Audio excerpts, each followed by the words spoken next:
저희 다 함께 쭉 읽어보도록 할게요.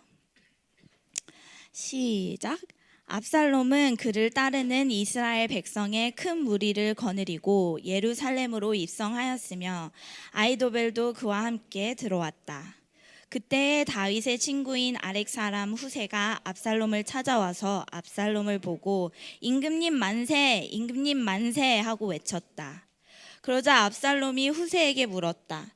이것이 친구를 대하는 그대의 우정이요, 그대의 친구를 따라서 떠나지 않았소. 후세가 압살롬에게 대답하였다. 그렇지 않습니다. 오히려 저는 주님께서 뽑으시고 이 백성과 온 이스라엘 사람이 뽑아 세운 분의 편이 되어서 그분과 함께 지낼 작정입니다. 제가 다른 누구를 또 섬길 수 있겠습니까? 당연히 부왕의 아드님을 섬겨야 하지 않겠습니까? 그러므로 제가 전에 부왕을 섬긴 것과 같이 이제는 임금님을 섬기겠습니다. 압살롬이 아히도벨에게 물었다. 이제 우리가 무슨 일부터 해야 될지 의견들을 내어보시오. 아히도벨이 압살롬에게 말하였다. 부왕이 왕궁을 지키라고 남겨둔 후궁들과 동침하십시오. 이렇게 임금님께서 부왕에게 미움받을 일을 하였다는 소문을 온 이스라엘이 들으면 임금님을 따르는 모든 사람이 더욱 힘을 낼 것입니다. 그리하여 사람들이 옥상 위에 압살롬이 들어갈 장막을 차려주니 온 이스라엘이 보는 앞에서 압살롬이 자기 아버지의 후궁들과 동침하였다. 사람들이 아히도벨이 베푸는 모략은 무엇이든지 마치 하나님께서 여주어서 받는 말씀과 꼭 같이 여겼다. 다윗도 그러하였지만 압살롬도 그러하였다. 아멘. 잠깐 기도하겠습니다. 사랑이 많으신 하나님 아버지, 주님을 의지합니다. 오늘 전해지는 말씀이 주님의 마음이 잘 드러나는 말씀이 되게 하여 주시고, 하나님 아버지 온전히 주님의 복음만이 선포되는 시간이 되게 하여 주시옵소서. 하나님 아버지, 이 말씀을 들을 때에 저희 마음 가운데 도전이 되게 하여 주시고 주님을 따르고자 하는 그런 의지가 더욱더 생겨나기 원합니다. 주님, 저희를 긍휼히 여겨주셔서 이 시간 집중하는 데 또한 도와주시옵소서. 감사드리며 이 모든 말씀 예수님의 이름으로 기도드립니다. 아멘. 안녕하세요. 오늘 저는 하나님 편에 서기라는 제목으로 말씀을 전하고자 합니다. 그리고 저희가 아까 읽어봤지만 오늘 본문 말씀의 배경을 더 잘 이해하기 위해서 이전에 있었던 사건들을 다시 기억해 보기 원해요. 여기 15절에 제일 먼저 등장하는 인물 압살롬은 현재 다윗의 첫째 아들이지만 사실 다윗의 첫째 아들은 따로 있었죠. 혹시 아시나요? 암논이었습니다. 그럼 암논에게는 무슨 일이 있었을까요? 저희가 시리즈로 하는데 저번 주에 또 지구보기 선교사님이 와주셔가지고 기억이 안 나실 수도 있는데, 암논에게 무슨 일이 있었죠? 맞아요. 암논은 자신의 욕구를 채우기 위해 이복 누이인 다말을 강간했고, 다말의 친오빠였던 압살롬은 그 일이 있었던 2년 뒤에 자신의 형 암논을 살해하며 복수를 합니다. 왕이 계승자였던 형 암논을 죽였던 압살롬은 다윗의 화를 피해 구술 땅에서 지내다가 다시 예루살렘으로 돌아오지만 2년 동안 아버지의 얼굴을 볼 수 없었습니다. 그 후 압살롬은 사촌이었던 요압의 도움으로 다윗 앞에 다시 나아가게 되었고, 다윗은 자신을 찾아온 압살롬에게 입을 맞춥니다. 그리고 압살롬은 4년이라는 시간 동안 이렇게 잘생긴 외모와 사람들에게 친절을 베풀며 백성들의 마음을 사로잡았고, 다윗의 뒤에서 반란을 일으키기 시작합니다. 그런데 바로 이 반란 세력이 커지는 중심에는 아히도벨이라는 인물이 있었는데요. 아히도벨이 누군지 사무엘하 15장 12절 말씀을 한번 읽어봅시다. 사무엘하 15장 12절 말씀. 성경을 펼쳐주세요. 제가 읽겠습니다. 압살롬은 또 사람을 보내어서 다윗의 참모이던 길로 사람 아히도벨을 그의 성읍인 길로에서 올라오라고 초청하였다. 아히도벨은 실로에서 정규적인 제사 일을 맡아보고 있었다. 이렇게 반란 세력이 커지니 압살롬을 따르는 백성도 점점 더 많아졌다. 아히도벨은 참모라고 나오는데요. 네이버 사전에서 참모를 치면 윗사람을 도와 어떤 일을 꾀하고 꾸미는 데에 참여하는 사람, 영어로는 counselor라고 합니다. 그리고 아히도벨은 원래 다윗 왕의 참모, 다윗 왕의 counselor였지만 압살롬의 반란에 참여하게 되죠. 정확한 이유는 밝혀지지 않았지만 아히도벨의 가족도를 보면 이유를 유추해 볼 수는 있습니다. 이제 23장 34절을 보면은 아히도벨의 아들은 엘리암이라고 나와요.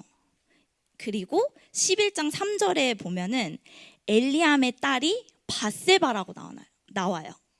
밧세바 뭔가 패밀리아하지 않나요? 아히도벨은 다윗이 자신의 부하 우레아가 전쟁에 가 있는 동안 동침을 하여 임신시킨 바로 그 밧세바. 성전 왕궁 옥상에서 목욕하고 있는 모습에 다윗이 반해서 잠자리라 하고 그 불륜이 들킬 위기에 처하자 그녀의 남편을 소리 소문 없이 죽게 해 과부가 되었던 그 밧세바의 할아버지가 아히도벨입니다. 이 아히도벨은 압살롬이 자신의 아버지 다윗을 왕위에서 내몰 수 있는 방법을 구하자 아주 악랄한 계획을 얘기합니다. 바로 그 똑같은 왕궁 옥상에 장막을 치고 온 이스라엘이 보는 앞에서 다윗의 후궁들과 동침하는 것입니다. 사실 아히도벨의 계획은 꽤나 빈틈없는 계략이었습니다. 우선 압살롬은 이스라엘 왕에게만 부여된 특권인 후궁들과의 동침을 모두의 앞에서 함으로써 이스라엘 왕자를 본인이 차지한다는 메시지를 강력하게 전할 수 있었고, 그런 압살롬의 행동은 반역에 함께하는 사람들에게 활력을 불어넣어 줄 수 있었기 때문입니다. 다윗 왕에 대한 거부의 본보기로서 압살롬을 따르는 사람들 또한 더욱 대담해질 수 있을 것이었죠. 그리고 학자들은 아히도벨의 이 계략이 이루어짐을 통해 율법에 나오는 눈에는 눈, 이에는 이의 개념을 아히도벨이 다윗에게 적용한다고도 얘기를 합니다. 다윗이 예루살렘 안에 있던 왕궁에서 율법에 어긋난 성적 관계를 이미 누군가의 아내였던 아히도벨의 손녀딸 밧세바와 가졌듯이, 이제는 죄송합니다. 이렇게 이름들이 아히도벨의 계략으로 인해 압살롬과 다윗의 여러 명의 후궁들과 이제 율법에 어긋난 성관계가 이루어지게 되죠. 같은 곳에서. 그리고 압살롬은 아히도벨의 이런 계략을 듣고 그대로 행합니다. 오늘 본문에 압살롬과 아히도벨 말고도 등장하는 인물이 또 한 명 있는데요. 바로 후세입니다. 후세는 다윗의 친구이자 한 명의 조언자입니다. 사실 후세는 이 이야기에서 다윗의 스파이로 등장을 합니다. 후세가 압살롬에 오기 전 있었던 대화를 한번 볼까요? 사무엘하 15장 13절에서 14절을 봐주세요. 있으신 분들은.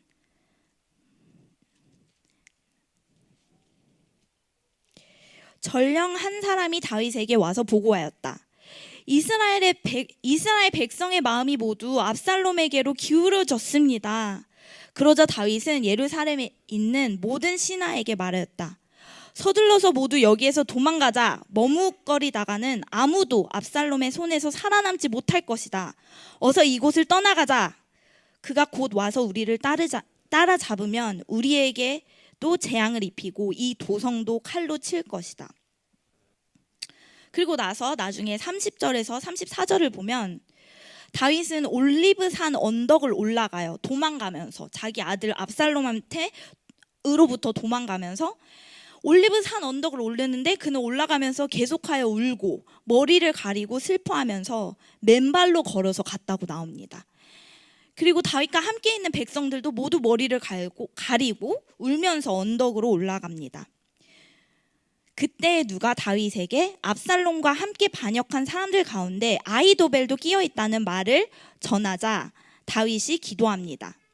주님, 부디 아히도벨의 계획이 어리석은 것이 되게 하여 주십시오. 이렇게 기도를 하고 계속해서 산 꼭대기에 다다르니 아렉 사람 후세가 슬픔을 못 이겨서 겉옷을 찢고 머리에 흙을 뒤집어 쓴 채로 나오면서 다윗을 맞이합니다. 다윗이 그런 후세에게 말합니다. 그대가 나와 함께 떠나면 그대는 나에게 짐만 될 것이요. 그러니 그대는 이제 성으로 돌아가서 압살롬을 만나거든 그를 임금님으로 받들고 이제는 새 임금의 종이 되겠다고 말하시오. 이제부터는 그의 아들 새 임금의 종이 되겠다고 말하고 그것이 바로 나를 돕는 길이요. 아히도벨의 계획을 실패로 돌아가게 하는 길이요. 이렇게 다윗은 자신의 아들 압살롬에게서 도망치는 중 아히도벨 또한 압살롬의 편에 서서 자신을 반역한다고 들었고 슬픔에 빠져 울며 이동하고 있는 중 자신의 친구 후세를 만났고 다윗은 후세에게 자신과 함께 가지 말고 후세만 예루살렘으로 돌아가 압살롬을 만나서 그의 편인 척하며 압살롬을 임금으로 맞들고 아히도벨의 계획을 실패하게 만들라고 말합니다. 그렇게 해서 후세는 딱 그렇게 합니다. 압살롬을 찾아가 임금님 만세, 임금님 만세 하고 그렇게 하자 압살롬이 의심을 해요. 다윗의 친구인데 우정이 그렇게밖에 안 되냐. 하지만 그런데도 불구하고 후세가 저는 주님께서 뽑으시고 이 백성과 온 이스라엘 사람이 뽑아 세운 분의 편이 되어서 그분과 함께 지낼 작정입니다. 제가 다른 누구를 또 섬길 수 있겠습니까? 당연히 부왕의 아드님을 섬겨야 하지 않겠습니까? 이렇게 말을 합니다. 설득을 합니다. 사실 후세가 한 말을 자세히 들여다보면 압살롬을 측정지어서 한 말이 아니고 모두 다윗을 향해 하는 말들로 들립니다. 저는 주님께서 뽑으시고 이 백성과 온 이스라엘 사람이 뽑아 세운 분의 편이 되어서 사실 온 이스라엘 백성은 압살롬의 호의에 흔들리긴 하지만 모두가 압살롬을 왕으로 인정하지도 않았으며 그 무엇보다도 그 어디에도 주님께서 압살롬을 왕으로 뽑았다고 나와 있지 않습니다. 그 당시에 하나님이 직접 택하시고 온 백성이 따르는 왕은 다윗 왕 한 명뿐이었습니다. 하지만 후세가 자신에게 진심 어린 찬양을 하는지 이게 자기를 두고 하는 말인지 다윗을 두고 하는 말인지 분별할 것도 없이 압살롬은 후세를 그냥 받아들이죠. 압살롬은 앞뒤 분간할 거 없을 만큼 왕위에 대한 의지와 마음이 컸을 것입니다. 그런 압살롬의 욕망을 아히도벨은 다시는 건널 수 없는 강을 건너게 하며 그 욕망을 실현시켜 줍니다. 저희 함께 오늘 본문 말씀 마지막 구절을 읽어볼까요? 시작. 사람들은 아히도벨이 베푸는 모략은 무엇이든지 마치 하나님께 여쭈어서 받은 말씀과 꼭 같이 여겼다. 다윗도 그러하였지만 압살롬도 그러하였다. 아히도벨의 조언을 마치 하나님께 여쭈어 받는 말씀과 동일시 여겼고 다윗과 압살롬 둘 다 아히도벨의 모든 조언을 귀 기울여 들었다고 나옵니다. 그 당시 왕궁에서 아히도벨은 꽤 권력이 셌을 것이라고 예측합니다. 제가 맨 처음 이 본문 말씀을 묵상하면서 들었던 질문이 대체 아히도벨 이 사람이 뭐길래 얼마나 대단했길래 다윗도 압살롬도 이 사람의 말에 무게를 뒀을까? 저도 명확한 해답은 찾지 못했지만 이 구절로 알 수 있는 것은 이 아히도벨은 굉장히 wise하고 똑똑한 사람이었을 것입니다. 그렇지 않았으면 명세기 왕이 그의 말에 그렇게 집중하지 않았겠죠. 그가 압살롬에게 제안한 계략만 해도 악랄하지만 아주 확실한 계략이었습니다. 하지만 저희가 다음 장을 보면은 아무리 확실하고 똑똑한 계략이더라도 하나님의 주권을 넘어서진 못하고 불안에 떨던 아히도벨은 결국 자살해서 죽게 되는 내용이 나옵니다. 아마 다음 주에 전도사님께서 다뤄주실 것 같은데요. 압살롬을 왕위에 오르도록 옆에서 계략을 펼쳐주는 아히도벨은 마치 사단과도 같습니다. 다윗은 압살롬의 아버지입니다. 아무리 해도. 아히도벨의 조언으로 인해 압살롬은 아버지와의 관계를 돌이킬 수 없을 만큼 망가뜨립니다. 그리고 레위기 20장 11절에 나와 있는 율법에 따르면 아버지의 첩과 동침한 자는 죽음에 이른다고 나와 있습니다. 그렇게 아히도벨은 압살롬을 하나님의 심판대에 그리고 궁극적으로 죽음에 이르게 합니다.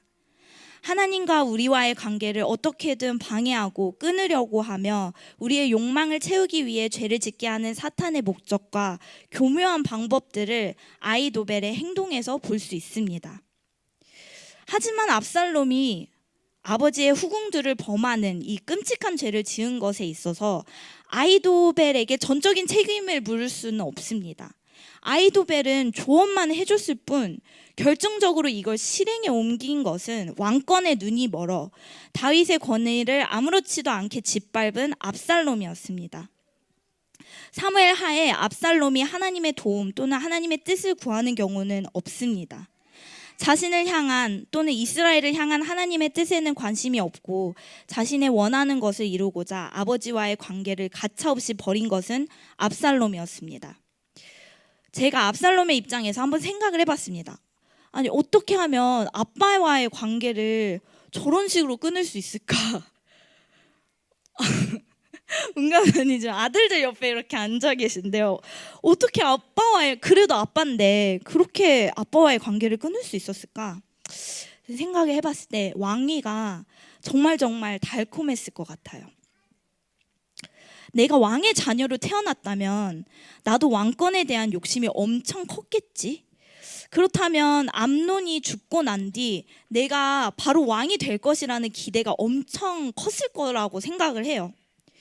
왕이 되면 자기 세상이 올 것이라고 생각했겠죠. 권력, 힘, 부, 그리고 명성 모든 것을 쥘 수 있는 기회인데 아버지와의 관계가 조금 덜 중요할 수도 있었을 것이라고 생각을 해요. 하지만 여러분, 압살롬이 왕권을 기대했듯 저희도 이 세상에서 기대하는 것들이 있을 것입니다. 이 세상이 저희에게 줄 수 있는 게 많을 것이라고 생각하지만 사실 이 세상에는 저희가 진정으로 기대할 만한 것들이 없습니다. 우리를 만족시킬 것들은 모두 주님께로부터 옵니다. 그리고 하나님과의 관계 안에 그 모든 것들이 있습니다. 모든 신령한 선물은 하늘에서부터 내려온다고 하고 그리고 세상이 줄 수 없는 평안을 예수님께서 주신다고 합니다. 예수님께서는 이 땅의 소망 되시며 저희 어둠 가운데 있는 저희의 빛 되시고 저희의 아픔과 저희의 상처와 병을 치유하시는 예수님이십니다. 비록 압살롬은 아버지와의 관계를 버리고 왕권을 택했지만 그렇게 기대하고 바래왔던 왕권을 택했지만 저희는 언제나 어디에 있든 무조건 주님과의 관계를 택하기 원합니다. 다윗에 대해서 얘기를 하고 싶습니다.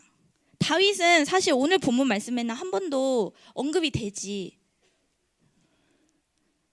않는 것 같아요. 갑자기 자신이 없어졌는데, 네, 다윗은 그렇게 직접적으로 등장하지 않는데 다윗은 완벽한 왕이 아니었습니다. 그는 엄청난 죄를 지었고 자신의 흠이 모든 백성들 앞에 드러났습니다. 그 결과 많은 이들이 죽었으며 지금 압살롬까지 자신을 왕권에서 내쫓아내고 압살롬에게 죽을 위기에 처합니다. 하지만 다윗은 왕권을 포기하지 않았습니다. 다윗은 하나님의 뜻에 따라 왕이 되는 것을 멈추지 않았습니다. 그는 끝까지 하나님을 의지하였고 왕의 자리를 지켜냅니다. 하나님의 자녀로서 저희도 완벽하지 않습니다. 죄에 걸려 넘어지기도 하고 그로 인해 처참한 꼴을 당하기도 하고 진짜 내가 이러고도 크리스천이라고 할 수 있나? 내가 이러고도 리더라고 할 수 있나? 내가 이러고도 전도사라고 할 수 있나? 그렇게 스스로를 질문할 때가 많이 있을 것입니다. 하지만 다윗이 완벽한 왕이 아니었듯 완벽한 부모, 완벽한 자녀, 완벽한 상사나 일꾼, 완벽한 학생, 완벽한 크리스천은 없습니다. 저희가 완벽하지 않기 때문에 하나님을 더 찾고 하나님께 매달리는 것입니다. 다윗처럼 죄를 짓고 그로 인해 아파하거나 다윗처럼 고난 가운데 처했을 때 저희가 하나님 찾기를, 하나님을 의지하기를, 크리스천 되기를 포기하지 않고 더욱 주님을 바라보기를 격려합니다. 다윗은 그런 완벽한 왕은 아니었지만 어떠한 왕이었을까요? 다윗은 겸손한 왕이었습니다. 자신의 왕위를 다른 이들을 억압하는 데 사용하지도 않았고요. 하나님의 뜻대로 백성들을 하나님께 가까이 인도하는 데 힘을 다하는 왕이었습니다. 저희가 예전에 파노라마라는 성경 공부를 한 적이 있어요. 거기서 저희가 왕의 롤에 대해서 배웠었는데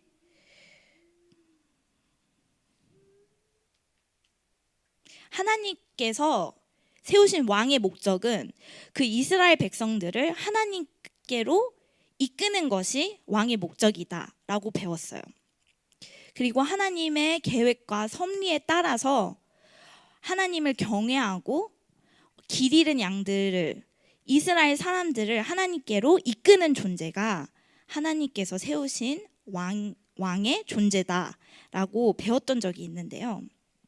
다윗이 딱 그런 왕이었던 것 같아요.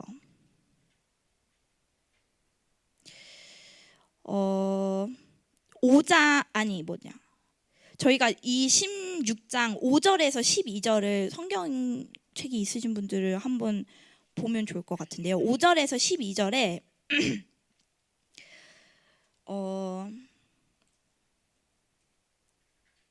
다윗 왕이 바울임 마을에, 다윗은 계속 쫓기고 있어요. 쫓기는 중에 갑자기 어떤 사람이 그 마을에 나왔는데 그는 사울 집안의 친척인 시므이였다. 그는 거기에서 나오면서 줄곧 저주를 퍼부어요. 다윗에게. 다윗 왕의 모든 부하와 모든 용사가 왕을 호위하고 가는데도 시므이는 다윗과 그의 모든 신하에게 계속해서 돌을 던지며 저주를 합니다. 다윗을 피리피린내 나는 살인자라며 불암당 같은 자라며 저주를 합니다. 네가 사울의 집안 사람들을 다 죽이고 그의 나라를 차지하였으니 이제는 주님께서 그 피값을 모두 너에게 갚으신다. 이제는 주님께서 이 나라를 너의 아들 압살롬의 손에 넘겨주셨다. 너와 같은 살인자가 이런 형벌은 받아 마땅한 재앙이다. 그러자 다윗을 호위하고 있던 아비새가 왕에게 말합니다. 이 죽은 개가 높으신 임금님을 저주하는데 어찌하여 그냥 보고만 계십니까? 제가 당장 건너가서 그의 머리를 잘라버리겠습니다. 하지만 다윗은 이렇게 대답합니다. 나의 일에 너희가 왜 나서느냐? 주님께서 그에게 다윗을 저주하라고 분부하셔서 그가 저주하는 것이라면 그가 나를 저주한다고 누가 그를 나무랄 수 있겠느냐? 나의 몸에서 태어난 자식도 나의 목숨을 노리고 있는데 하물며 저 베냐민 사람이야 더 말해 무엇하겠소. 그가 저주하게 내버려 두시오. 사울의 친척 시므이가 다윗과 다윗의 일행을 저주하고 돌을 던질 때 어찌해서 그냥 보고만 계시냐고, 당장 머리를 잘라버리겠다고 다윗의 신하 아비새가 말했지만, 그리고 충분히 시므이가 죽임당해 마땅한 상황에서도 다윗은 하나님께서 저희에게 시키신 걸 수도 있으니 내버려 두라고 합니다. 그리고 나의 몸에서 태어난 자식 압살롬도 내 목숨을 노리고 있는데 저 사울의 친척이야 나를 저주할 수도 있지 하며 넘깁니다. 다윗도 그렇고 예수님께서도 그러셨듯이 그들은 왕이라는 엄청난 높은 권위와 능력의 자리에 있었지만 그 권위로 사람들을 억압하지 않았습니다. 오히려 그들은 살아가며 고난을 경험하였고 수치를 당하였습니다. 그리고 그들은 겸손하였습니다. 다윗은 하나님의 뜻에 순종하기 위해 자신의 왕권을 남용하지 않았고 이스라엘의 진정한 왕 대신 하나님의 왕권을 더 높이 여겼습니다. 그렇기 때문에 무고했던 자신을 죽이러 쫓아왔던 사울과 자신을 저주하며 돌을 던졌던 시므이를 충분히 죽일 수 있는 상황에서도 다윗은 그들을 죽이지 않았습니다. 예수님도 마찬가지셨습니다. 예수님은 자신이 섬김을 받으려 함이 아니라 도리어 섬기려 왔다고 제자들에게 말씀하십니다. 자신이 하나님의 아들, 온 우주 만물의 창조주심에도 불구하고 하나님의 뜻을 이루기 위해 예수님의 권위와 권리는 뒤로 한 채 순종과 온유함으로 이 땅을 살아가시고 결국 우리들을 살리시기 위해 자신의 목숨을 내어주셨습니다. 저희 자신을 돌아보기 원합니다. 어떤 이들은 저희를 보면서 되게 왕 같은 삶을 살아간다고 볼 수도 있을 것 같습니다. 저희가 받고 있는 교육, 저희가 매일 먹는 음식들, 저희가 타고 다니는 차, 저희가 살고 있는 집들, 굉장한 특권이라고 생각될 수도 있습니다. 거기에 실제로 사회의 높은 자리에 계신 분들이라면 더더욱 권위가 주어진 삶을 살아간다고 할 수도 있겠죠. 저희에게 주어진 모든 것들은 하나님을 드러내기 위해 주어졌습니다. 저희의 삶에 주어진 모든 물질들, 그리고 관계들, 그리고 지위들은 잃어버린 양들을 하나님께로 인도하기 위해 있는 것입니다. 저희가 직장에서, 학업에서, 그리고 삶 가운데 하루도 굶지 않고 왕같이 배부르게 편안하게 살아가는 것은 다윗 왕을 통해 예수님이 이 땅에 오셨듯 우리의 삶을 통해 예수님이 다른 이들의 마음 가운데 오실 수 있도록 하는 것입니다. 다윗이 이스라엘 백성들을 하나님의 말씀에 따라 지도하고 하나님과 더욱 가까워질 수 있게 그들을 인도하셨듯 저희 또한 저희가 가진 것들로 저희의 가족들, 친구들, 교회 식구들, 그리고 마주하는 이웃들이 예수님께로 더 가까이 나아갈 수 있도록 돕고 그들을 인도할 수 있습니다. 하지만 저희가 가진 것이 아무것도 없을 수도 있습니다. 누가 봐도 왕이 아니라 거지처럼 살아갈 수도 있습니다. 전도 대상이 나보다 훨씬 부자고 누가 봐도 내가 제일 불쌍하고 가진 돈도 집도 차도 건강도 없는 나라면 그래도 왕 대신 하나님의 자녀라고 할 수 있을까요? 당연합니다. 저희에겐 예수님이 있잖아요.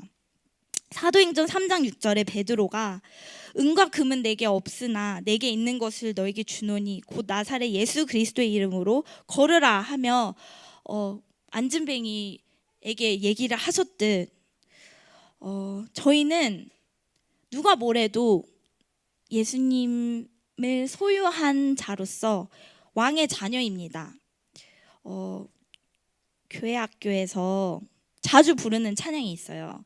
왕 나는 왕자다. 아무도 모르시나 봐요. 하나님 나라에 나는 왕자다. 내가 이런 곡이 있어요. 세상 사람들이 보기에 힘도 권력도 아무것도 없어 보이는 삶을 살지라도 저희는 하나님의 자녀이자 하늘나라를 상속받은 상속자들이라고 성경에 나와 있습니다. 그리스도인들에게 힘이 없지 않습니다. 저희의 기도에 힘이 있습니다. 기도할 때 하늘 문이 열리고 야고보서 5장 16절에 의인이 간절히 비는 기도는 큰 효력을 낸다고 나와 있습니다. 그리고 저희의 찬양에는 힘이 있습니다. 저희의 예배에 힘이 있습니다. 주님을 기뻐하는 것이 저희에게 힘이라고 느헤미야 8장 10절에 나와 있습니다. 그리고 요한일서 5장에는 하나님께서 하나님의 자녀들을 악마가 그를 절대 해치지 못하도록 지켜주신다고 또한 나옵니다. 그렇게 저희가 왕의 자녀로서 왕 같은 제사장으로서 힘있게 이 세상을 살아가기 원합니다.